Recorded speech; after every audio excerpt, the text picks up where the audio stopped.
नमस्कार दोस्तों, आपके ही चैनल कंचन इंग्लिश एकेडमी में आप सभी का स्वागत करता हूं। आज का जो स्टोरी है बेस्ट मॉडल स्टोरी है।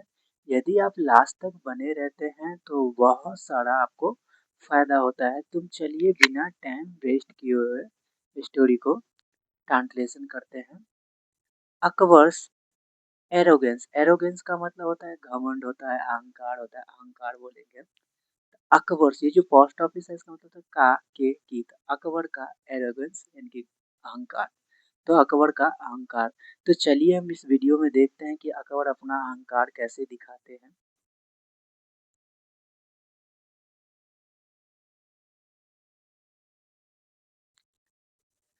Akbar was a great ruler, ruler का मतलब होता है शासक। अकबर वाज माने थे और ग्रेट एक बड़ा या महान बोलते हैं, महान। रूलर का मतलब शासक। तो एक बार एक महान शासक थे। ही became king at the young age of 13। तो ही became वह हो गए थे या बन गए थे, ये become का सेकेंड फॉर्म है became। तो वह हो गए थे किंग, राजा। तो वो राजा बन गए थे एट द यंग एज यानी कि नवयुवक एज में ऑफ 13। ऑफ 13 का 13 वर्षीय। तो वह 13 वर्षीय नवयुवक उम्र में राजा बन गए थे। ही न्यू, तो ही न्यू वह जानते थे, ये नो का सेकंड फॉर्म हो गया न्यू, तो वह जानते थे। He was a great man, तो वह जानते थे। ही वाज वह थे, अ ग्रेट मैन एक महान व्यक्ति। तो अकबर जानते थे कि वह एक महान व्यक्ति थे। This made him arrogant, arrogant का मतलब होता है अहंकार, एरोगेंस से बन गया एरोगेंट। तो दिस मेड उसने बना दिया, इसने बना दिया, हिम माने उसे एरोगेंट अहंकारी। तो इसने उसे अहंकारी बना दिया। ये पॉजिटिव वर्ड है। मेक का सेकेंड फॉर्म हो गया मेड। तो उसने उसे अहंकारी बना दिया। कौन बना दिए? जो बोलते थे कि हम महान व्यक्ति, सॉरी हम एक महान व्यक्ति है, उसने उसे अहंकारी बना दिया। Because of his arrogance. तो बिकॉज ऑफ का मतलब होता है के कारण। हिज के मतलब उसके, एरोगेंस का मतलब होता है अहंकार। तो उसके अहंकार के कारण Akbar would sometimes be rude to his people. तो अकबर, अकबर वुड समटाइम्स, यानी कि वुड का मतलब किया करता था, ये पास्ट के हैबिट बताने के लिए यूज किया जाता है। ऐसे तो यूज टू का भी यूज होता है, जैसे यूज टू का यूज होता है सेम ऐसे ही यूज होता है।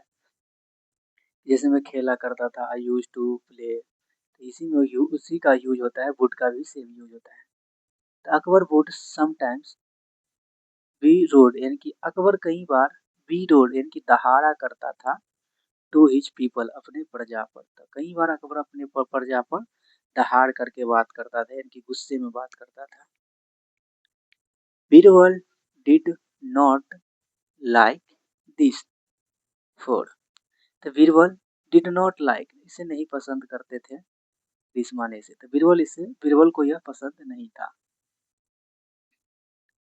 Akbar was a kind and intelligent man. Akbar was माने थे, अ काइंड एक दयालु, एंड और इंटेलिजेंट का मतलब बुद्धिमान, तेज भी होता है बुद्धिमान है, तो बुद्धिमान मैन व्यक्ति थे। तो अकबर एक दयालु और बुद्धिमान व्यक्ति थे। अदरवाइज या फिर वन डे एक दिन, बीरबल एड्रेस, सॉरी ड्रेस्ड का मतलब होता है पोशाक लगाना, भेष बदलना। तो बीरबल ड्रेस्ड हिमसेल्फ खुद का भेष बदला, लाइक अ सेंट, लाइक का मतलब जैसे, अ सेंट एक साधु के जैसे। तो बीरबल एक दिन अपना भेष बदला एक साधु के जैसे। एंड और इंटर्ड का मतलब प्रवेश किया द रॉयल गार्डन, रॉयल का मतलब शाही, गार्डन का मतलब बगीचा, और शाही बगीचा में प्रवेश किया। तो बीरबल जो थे अपना भेष बदलिए साधु का और शाही बगीचे पहुंचे। When Akbar saw the sand in the garden, when का मतलब जब, अकबर saw अकबर ने देखा, द सेंट साधु को, इन द गार्डन, इन माने में द गार्डन बगीचे में। तो जब अकबर ने साधु को देखा बगीचे में, ही साउटेड एंग्रीली, तो ही साउटेड वो चिल्लाया, ये साउट का सेकंड फॉर्म हो गया साउटेड, तो वो चिल्लाए। एंग्रीली का मतलब था गुस्सा, तो वो गुस्सा में शौचालय चिल्लाए, how dare you enter my garden. तो हाउ डेयर यू, तो हाउ डेयर यू, तो तुम्हारा हिम्मत कैसे हुआ, इंटर प्रवेश करने का, माई का मतलब मेरे, गार्डन के मतलब बगीचे में। तो अकबर एकदम गुस्से हो गया और बोले कि तुम्हारा हिम्मत कैसे हुआ, हिम्मत कैसे हुआ यानी कि जो बगीचे में प्रवेश करने का। यू सेल बी किल्ड, तो you shall be killed, shall का मतलब होता है गा गेगी, तो सेल बी किल्ड यानी कि तुम्हें मार दिया जाएगा, तुम्हें मार दिया जाएगा। फॉर योर क्राइम, क्राइम का मतलब था अपराध, तो यू सेल बी किल्ड तुम्हें मार दिया जाएगा, फॉर योर क्राइम जो तुम, फॉर योर क्राइम वो जो अपराध किए हो उसके लिए तुम्हें मार दिया जाएगा। भाई बगीचे में पहुंच गए बीरबल अपना भेष बदल के, साधु के बदल भेष बदल के, तो ये जो अकबर थे गुस्से में चिल्लाए, कि गुस्से में चिल्लाए कि तुम्हारा हिम्मत कैसे हुआ इसमें घुसने का, प्रवेश करने का, इस जुर्म में तुमको मार दिया जाएगा। The saint asked Hamli, Hamli का मतलब विनम्रता से, विनम्रता प्यार से शांति से। द सेंट साधु, आस्क्ड मैंने पूछा, हमली इनकी शांति पूर्वक पूछा, तो ये जो साधु थे शांति पूर्वक पूछे। योर मेजेस्टी, योर मेजेस्टी का मतलब है हे महाराज। Is this garden yours, is this garden क्या यह बगीचा, योर्स आपका है। इंट्रोगेटिव, इंट्रोगेटिव हो गया, पर्सन वाचक हो है जिसमें हेल्पिंग वर्ब पहले आ जाता है, तो वही सवाल पूछ रहे थे, बोल रहा है कि क्या यह बगीचा आपका है। Akbar nodded his head, nodded का मतलब होता है हिलाना, हामी में हिलाना, कि हाँ करके, जैसे मुड़ी नहीं हिलाते सब ऐसे करके, हाँ हाँ चलो ठीक है। अकबर ने अपना सर हामी में हिलाया, हिज हेड, इसके मतलब अपने हेड के मतलब सर, तो अकबर ने अपना हेड हामी में हिलाया। द सेंट, थोड़ा सही कर लेता हूँ,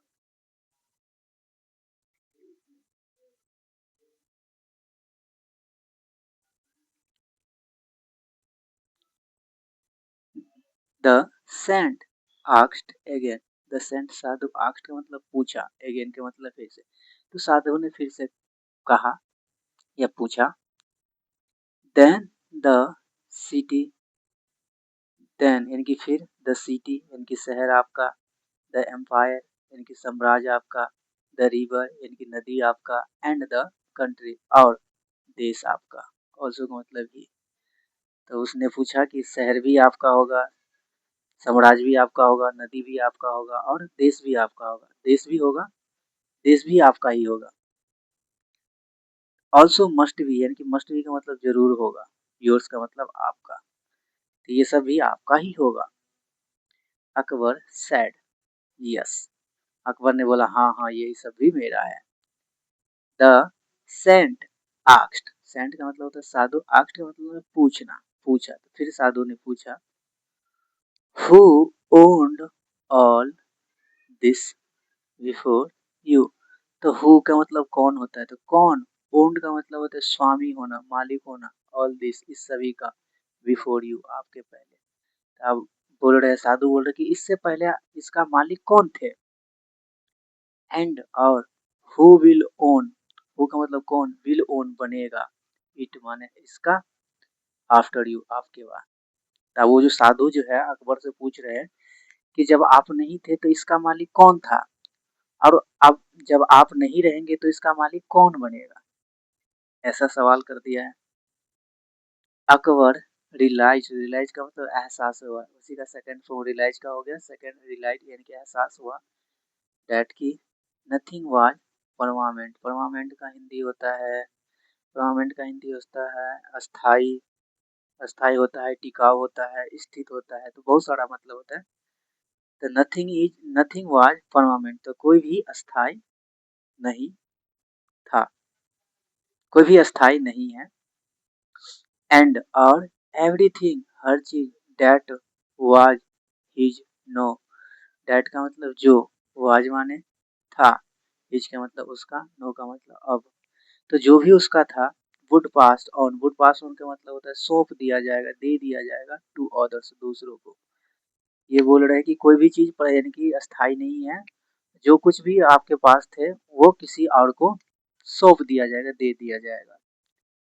this knowledge and the arrogance in him, तो दिस नॉलेज यानी कि यह जो है ज्ञान थे, ये इसमें जो है डी सैलेंट है, डब्ल्यू सैलेंट है और के सैलेंट है, बस नॉलेज इतना ही पढ़ना है। देखिए कितना बड़ा लिखा हुआ है, पर इसमें डी सैलेंट, डब्ल्यू सैलेंट और के सैलेंट।